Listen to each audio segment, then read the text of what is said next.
So one of the more popular instruments that we sell at My Whistle and Flute are our end-blown flutes.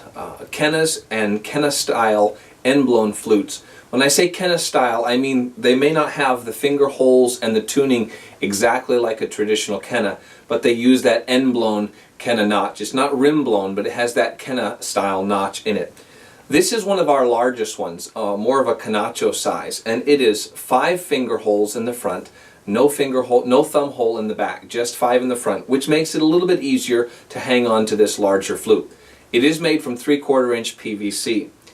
The finger holes on the bottom are difficult unless you have medium to large hands in order to be able to hold it traditionally. Now I like to use the index, middle, and pinky as opposed to index, middle, and ring. Index, middle, and ring is almost impossible for me to hold in the normal manner, but the pinky I can make that stretch. Still, for some with smaller hands, and mine are not large, but they're medium to large hands, for smaller hands, even that pinky may be a stretch.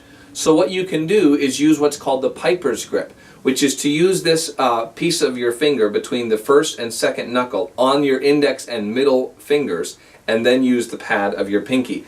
You rest it across, and that gives you additional grip, additional width in the grip. And so you're able to do that much easier. It does take some getting used to, but not much. If you can learn, the biggest challenge on any end-blown flute is getting a tone here. The fingering is incidental. So that's just by way of just a little bit of advice. This is a D minor scale, which is beautiful. Minor is an awesome scale. And you might have heard this flute in the video that's on our YouTube channel that I did on the wayfaring stranger. I'm standing in a cemetery playing about the wayfaring stranger. But let me just play you the scale on this D minor pentatonic flute.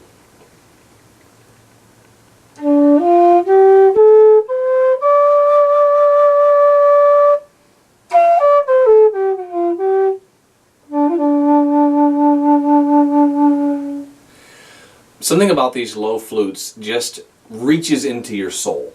And I love to just go up and down the scale on these. The pentatonic scale ensures that literally anything you do is going to sound good, even if it just sounds good to you. The notes just fit together as you go up and down the scale. So let me do a little bit of improvising, and then I want to talk to you a little bit about some of the techniques on getting the second octave notes.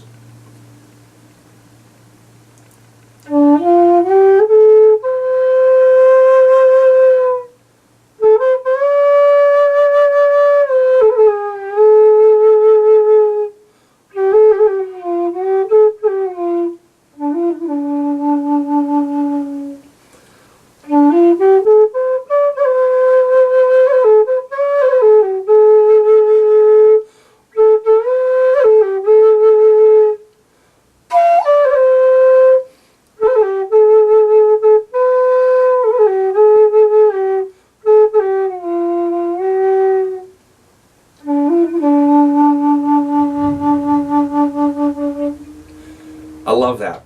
Now to get the higher octave, it takes a little bit tighter control in the embouchure, and all the holes covered on this pentatonic scale is the same as all fingers uncovered.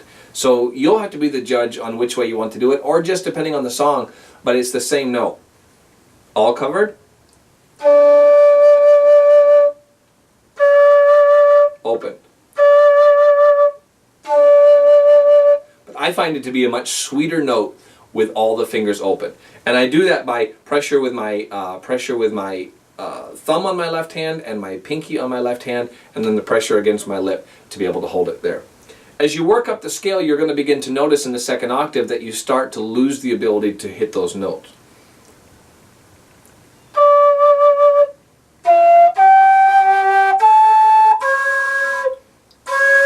Right there.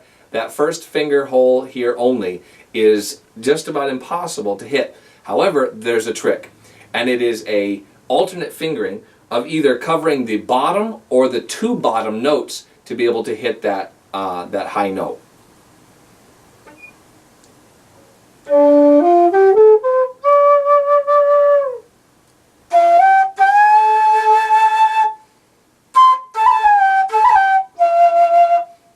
So goes from this, not being able to hit it, Cover those two bottom or the single bottom.